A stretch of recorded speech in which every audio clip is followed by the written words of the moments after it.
So I have moved half my lounge around because we are going to do some walls or maybe even a handstand. If you don't like handstands or don't want to do handstands, do just stick with dog pose. But otherwise, we're going to start with a little stretch into our armpits. You want your knees about a foot or just over a foot away from your wall, and you're going to bring the hands up the wall and just let that head drop down. Now, just maybe have a look, because you don't want one arm higher than the other. You want both hands to be even, the fingers spread, and just think of opening up through the lats, through the chest area, through the armpits. The lower tummy is still nicely pulled in. You can let your head hang, and just taking those few gentle breaths as you open up the front of the body a little bit more, drawing that lower tummy in, feeling that the armpits are sort of heading towards your skirting board, really.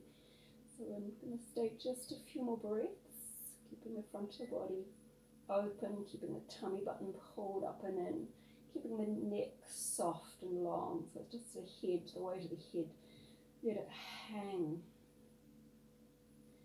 And then from here we're going to release out. We're going to turn the palms out so they're not facing front. You've got your thumb, index finger up into your wall at the skirting board, and we're going to tuck the toes, and we'll move into a downward dog. So that nice release and stretch through this area. Same here, we're just going to open that up a wee bit more. So lifting up onto the tip toes, bending both knees downwards. Try not to let the body move to the wall. Try and bring your body towards your thighs that little bit more. Still that neck soft, stretching those legs quite nice and straight. And then we're going to lower just the one leg, so easing through the back of one leg, back up onto the tiptoes over to the other side, back up onto all 10 toes. Make sure you've got your weight on all of those tiptoes, and gently lowering your heels towards your floor. Again, body, it's not curling to the wall, you're lengthening. Think of the backside poking up, lifting into the ceiling as if you're two little strings attached to these sitting bones and you're being hoisted in the air like a puppet. Now from here we're going to walk back, so the hands are going to walk in, and we're going to come into a forward fold or Uttanasana. So you're going to fold your arms, ragdoll pose. Some of us might want to bend our knees. Depends what time of day it is. In the evenings it's a little easier than the mornings to stretch out. So maybe straight legs, maybe bent legs, but bring, you haven't got the weight back here, just draw your weight, play with that weight. You'll come towards your toes that little bit further, so you're not back into the heels, even sort of spreading big toe, little toe in the outer heels. Neck is soft, and of course we are upside down here. So a little inversion. Do have knees bent if it's not comfortable for you. You can also just take a little sway around to one side, a little sway across to the other side, and then we'll come back into the center. Take your time, because you don't want to see stars as you roll up. So you think of pushing firmly down into your base, into your feet, and then gently rolling up with quite firm, quite strong thighs there, so that you're supporting yourselves. You're not just using your back. You're going to take your hands at around about your tummy button height. Bring your feet back out, and you've sort of got a pretty much a right angle there. At least I'm hoping I've got a right angle here. Pull up those thighs quite strongly, nice and long, so you haven't got your head hanging. You want your ears to line up with your arms, and your arms are very outstretched, so little arm muscles are very strong. Ribs, tummies in. Now we're going to reverse this, or sort of going to turn upside down in a moment. So remembering these lines that we've found a little easier here than where those feet are on the wall and the hands are on the floor. But before we do that, we're going to take the right hand onto your left shin and just looking around underneath that arm without your hips moving. The hips stay square, hips to feet stay still. If you had a book sitting on your lower back, it would not slope and fall itself off. We're going back through to the other side, so hand back onto that wall, other arm, and again just that lovely twist, drawing up those thighs. You haven't swiveled and gone all sort of a bit skew if they're ribs and tummies in. So you don't want to arch the back either. Your rib cage is strong, thighs are firm, all of your 10 toes beautifully spread and firmly planted onto that floor. We're going to come back out of that. Just release, bending those knees round into your back and pushing back into your feet. We're going to roll ourselves all the way up. Take a nice breath at the top end. So just gently, we're warming ourselves up here. Now another thing that you really want to do with handstands, have quite a strong core. So we are going to sit down a moment, or use the wall, seeing I've gone to the trouble of moving all my furniture so that we've got some wall. Hopefully you don't have to move too much of your furniture. You're going to reach up nice and tall and extend. Now we're going to stay with quite a long straight back, so we're not going to collapse down. You're reaching outwards.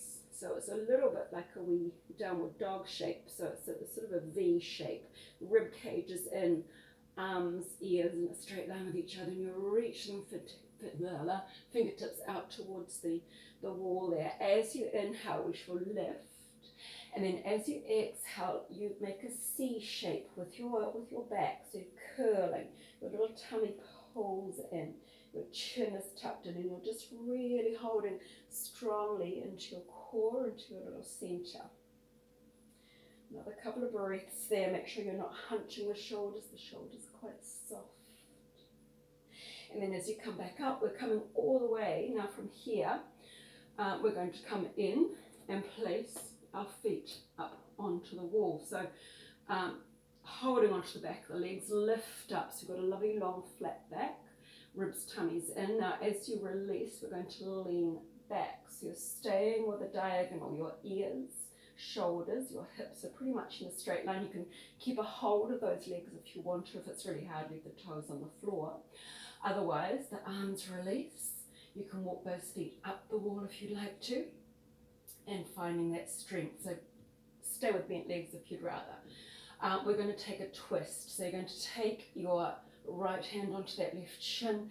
Now you can place that hand onto your mat if you want to for a little bit more support, or you can extend the arm away. So holding, staying, breathing, finding that lovely rotation.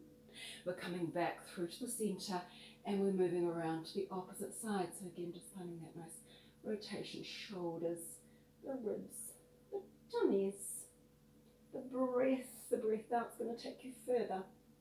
And gently release. So we're going to take ourselves, a little measurement here, feet to the wall, buttocks, where those little back sides will end.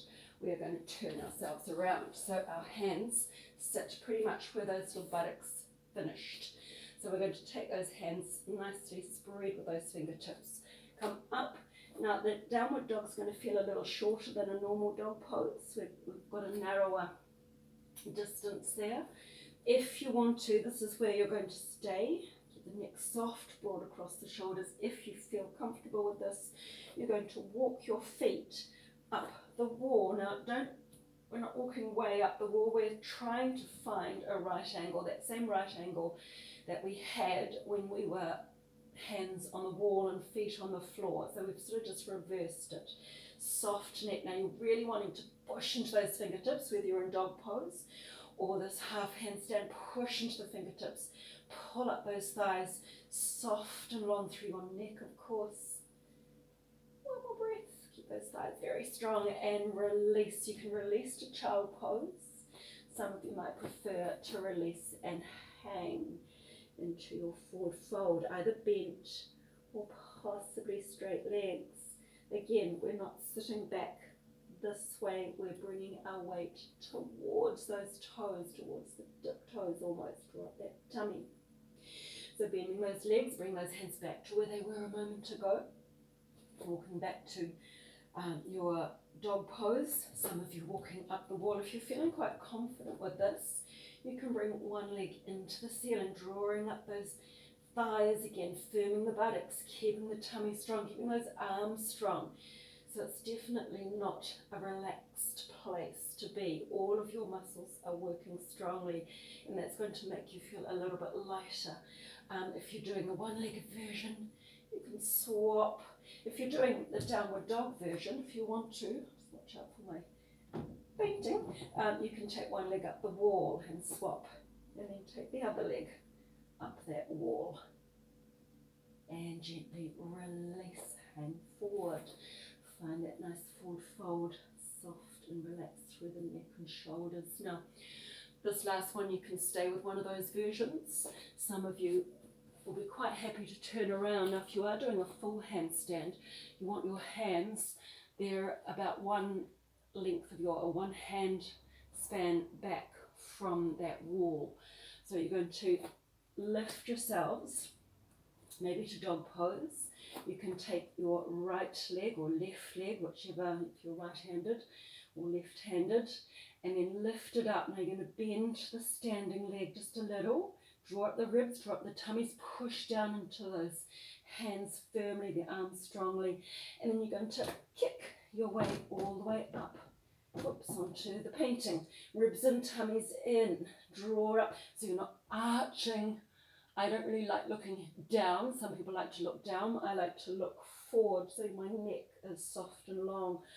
You can stay, or you can play with your balance. So one foot might want to come off the wall.